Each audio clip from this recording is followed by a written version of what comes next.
नमस्कार दोस्तों, आज हम वीडियो में जानेंगे कि अच्छे लोगों के साथ बुरा क्यों होता है। कृष्ण जी ने कितने अच्छे से बताया है। चलिए वीडियो को शुरू करते हैं।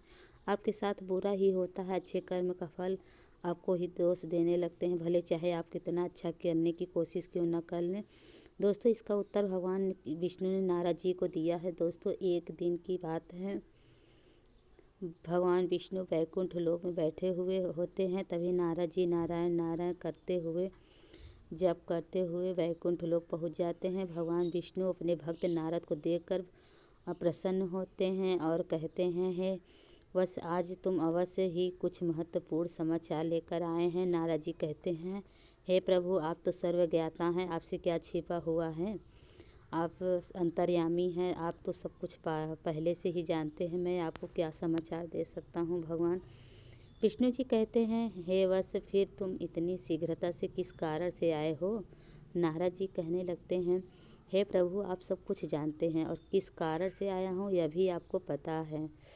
फिर लेकिन आपको बताने की चेष्टा करता हूँ। हे प्रभु, मैं आपके पास यह जानने के लिए आया हूँ कि मनुष्य अच्छे कर्म करने के बाद भी दुखी क्यों रहता है। पृथ्वी पर लोक का भ्रमण करके आया हूँ और मैंने कई मनुष्यों को देखा है कि अच्छे कर्म करके बाद ही दुखी रहते हैं, किंतु आपने तो कहा कि अच्छे कर्मों का फल अच्छा ही मिलता है, तो फिर उन मनुष्यों को जीवन में वो दुख क्यों मिलता है और क्या अच्छे कर्म करना पाप है। नारद की बात सुनकर भगवान विष्णु मुस्कुराने लगते हैं और कहते हैं कि हे वत्स, तुमने आज बहुत ही महत्वपूर्ण प्रश्न किया है और मैं यह भी जानता हूँ कि तुम्हारे मन में यह प्रश्न क्यों उत्पन्न हुआ है।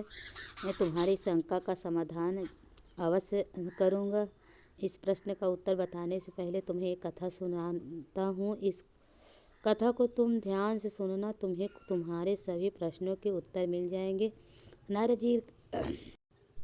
नारद जी कहते हैं कि हे प्रभु, मैं इस महान कथा को ध्यान से अवश्य सुनूंगा। मेरा यह सौभाग्य है कि आपके मुख से यह कथा मुझे सुनने को मिल रही है। फिर भगवान ने विष्णु नारद जी को वह कथा सुनाने लगते हैं। और बस एक समय की बात है, मध्य देश में एक नगर अत्यंत शोभायमान नगरी थी। उस नगरी में एक किसान रहता था। किसान के पास बहुत सारी गाय थी, बैल और बहुत सारी ज़मीन भी थी। किसान नित्य खेत में काम करता था और अपने परिवार का पालन पोषण किया करता था। तो उस किसान के पास किसी चीज़ की कोई कमी नहीं थी। उसके घर में धन धान्य सब भरे रहते थे। किसान की 3 संतानें भी थीं, जिनसे वह बहुत अधिक प्रेम करता था। किसान ने अपनी संतानों के लिए बहुत सारा धन और संपत्ति इकट्ठा करके रखी थी, ताकि उसको संतानों को कभी दुख न झेलना पड़े। किसान अपने बेटों से बहुत प्रेम करता था। वह किसान हमेशा उनका ख्याल रखता था। जो चाहिए वह अपने पुत्रों को देता था और उसने अपने संतानों को पढ़ाया और लिखाया, जो चाहिए वह किया। फिर जवान होने पर उसने तीनों लड़कों का विवाह भी कर दिया। लेकिन किसान अपने बेटों को कभी काम करने नहीं देता था। उस किसान को हमेशा डर लगा रहता था कि अगर उसके बेटे खेत में काम करेंगे तो बीमार पड़ जाएंगे, अगर उसके बेटे कहीं बाहर काम करेंगे तो उन्हें कष्ट सहन करने पड़ेंगे। इसीलिए किसान अपने बेटे को कोई काम नहीं करने देता था, हमेशा अपने बेटों की देखभाल करता रहता था। किसान खुद अकेले ही सारा काम करता था और कभी अपने पुत्रों को कोई काम नहीं करने दिया करता था। उसे लगता था कि अगर वह अपने पुत्रों को कोई काम करने को कहेगा तो वो दुखी हो जाएंगे, उसे छोड़कर चले जाएंगे। क्योंकि बचपन से ही किसान ने अपने बेटों को बड़े लाड़ प्यार से पाला था, हमेशा उनके भले के बारे में ही सोचता रहता था और उसके मन में अपने बच्चों के लिए प्रेम था। लेकिन वह किसान नहीं जानता था कि वह कितनी बड़ी गलती कर रहा है, भूल कर रहा है। उसे लगता था कि अगर उसके बच्चे काम करेंगे तो वो सभी बीमार हो जाएंगे, पढ़कर मर जाएंगे। इसी डर से उसने अपने बेटों को कभी कोई काम करने नहीं दिया और खुद अकेले ही सारा काम करने लगता था। किसान के लाड़ प्यार के कारण उसके तीनों अब निकम्मे हो चुके थे, कोई भी काम नहीं आता था, व्यवहारिक ज्ञान भी नहीं था। लेकिन लोगों के साथ कैसे व्यवहार करना चाहिए, घर पर सब कुछ आसानी से मिल जाता था और उन्हें बाहर की दुनिया के बारे में ज़्यादा कुछ नहीं पता था। अब किसान बूढ़ा होने लगा था। उसने अपने बच्चों की चिंता सताने लगी थी। उसकी मृत्यु के बाद उसके पुत्र कैसे जिएंगे, उन्हें कहीं खेत में तो काम करना नहीं पड़ेगा। इसी चिंता से वह जो किसान हमेशा दुखी रहता था। अब बुढ़ापे में उस किसान से काम नहीं हो पा रहा था, जिससे घर की आमदनी कम होने लगी थी। उसके तीनों पुत्रों का परिवार भी बड़ा हो गया था। उनके भी पुत्र पुत्रियां हो गई थी। अब इतने बड़े परिवार को संभालने के लिए अधिक धन और अनाज की ज़रूरत पड़ रही थी, लेकिन किसान इतना सब कुछ अकेले नहीं कर पा रहा था, जिससे उसके पुत्र भी अब उससे द्वेष करने लगे थे। सारा द्वेष दोष वे पुत्र अपने पिता था। वह सोचने लगे थे कि कहीं हमारे पिता ने हमारे लिए कुछ नहीं किया। जीवन भर काम करके उसने हमारे लिए कुछ भी नहीं छोड़ा, सब कुछ कमाकर खर्च कर दिया। अगर बहुत सारा धन इकट्ठा करके रख देते तो हम जीवन भर बैठकर आराम से खा सकते थे, लेकिन हमारे पिता ने हमारे लिए कुछ भी नहीं किया। भगवान विष्णु कहते हैं, देखो नारद, उस किसान ने बचपन से ही अपने पुत्रों को बहुत अच्छी तरह से देखभाल की थी।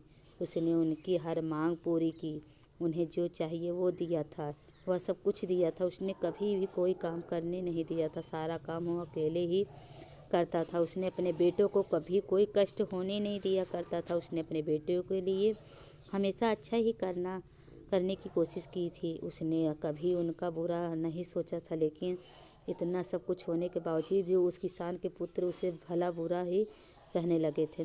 सारा दोष अपने पिता पर ही डालने लगते थे। तो तुम बताओ नारद, अब इसमें गलती उस पिता की है या उसके पुत्रों की? नारद जी आश्चर्य में पड़ जाते हैं और सोचने लगते हैं कि और कहते हैं कि हे प्रभु, इस किसान के पुत्रों की गलती, उनके पिता ने उनके लिए इतना कुछ किया, अपना पूरा जीवन उन पर न्यौछावर कर दिया, उन्हें जो चाहिए वो सब कुछ दिया, लेकिन उनके पिता का धन्यवाद करने के बजाय वे अपने पिता को दोष दे रहे हैं।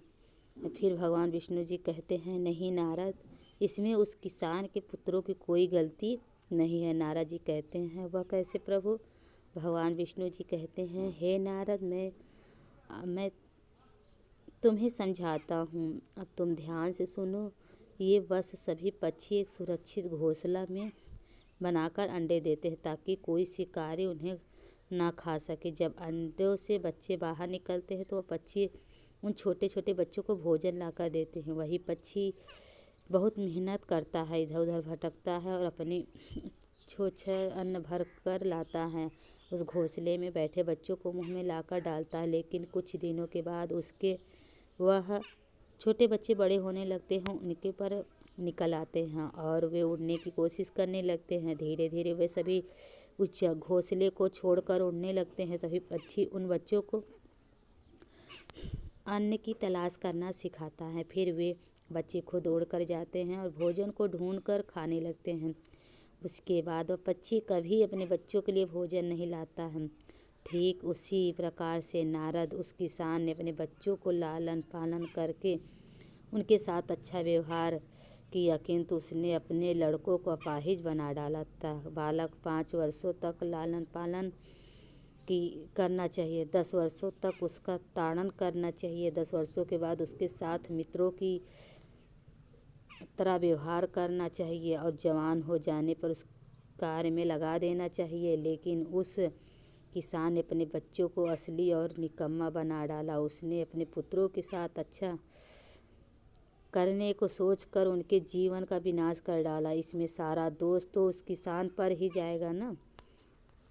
भगवान विष्णु कहते हैं, हे नारद, अच्छे कर्म करना अच्छी बात है, किंतु जो व्यक्ति अंधा है ही नहीं, उसका सहारा बनने की क्या आवश्यकता है? जो व्यक्ति लंगड़ा है ही नहीं, उसे पीठ पर बिठाकर चलने की क्या ज़रूरत है? जो जल में तैर सकता ही नहीं, उसे नाव में बिठाने की क्या आवश्यकता है? जो खुद अपने हाथ में भोजन कर नहीं सकता, उसे खिलाने की क्या ज़रूरत है? तो जो पहले से ही बलवान है, उसकी रक्षा करने की कोई औचित्य नहीं है। किंतु मंदबुद्धि मनुष्य निरंतर यह गलती करता है कि वह खुद की मूर्खता को ही अच्छा काम करने लगता है। किसी धनवान को धन दान देना अच्छा कर्म नहीं होता।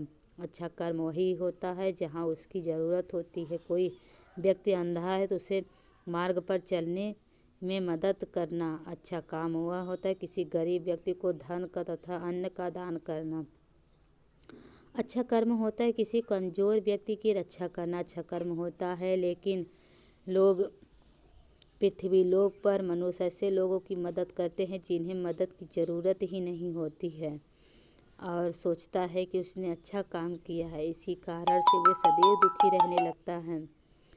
और यदि उस किसान ने अपने बच्चों को बचपन से ही खेत में काम करना सिखाया होता तो आज वह उसके सभी पुत्र खेत में काम करके उसका परिवार संभाल रहे होते। लेकिन उस किसान ने ऐसा नहीं किया। उसे लगा कि अगर वह अपने बच्चों की कोई भी काम करने नहीं देगा तो उन्हें कभी कोई कष्ट नहीं देगा। तो बुढ़ापे में उसके पुत्र उसे महान पिता कहेंगे और अपने पिता की प्रशंसा करेंगे। हमारे पिता ने हमें बड़े प्यार से पाला, हमें कभी किस चीज़ की कमी नहीं होने दी। जो मनुष्य दूसरों से प्रशंसा पाने की अच्छा कर्म करता है तो उसे अच्छे कर्म का कोई फल नहीं मिलता। अच्छा कर्म केवल निस्वार्थ भाव से करना चाहिए। उसके बदले में कुछ पाने की उम्मीद नहीं करनी चाहिए। हे नारद, देहदारी करना चाहिए, उसके बदले में कुछ पाने की उम्मीद नहीं करना चाहिए। नारद, देहदारी मनुष्यों के लिए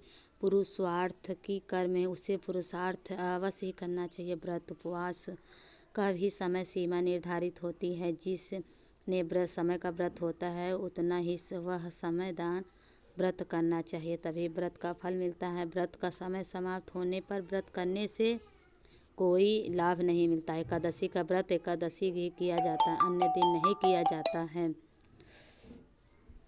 ठीक उसी प्रकार अच्छे कर्म करने की सीमा निर्धारित होती है। जैसे कि किसी भूखे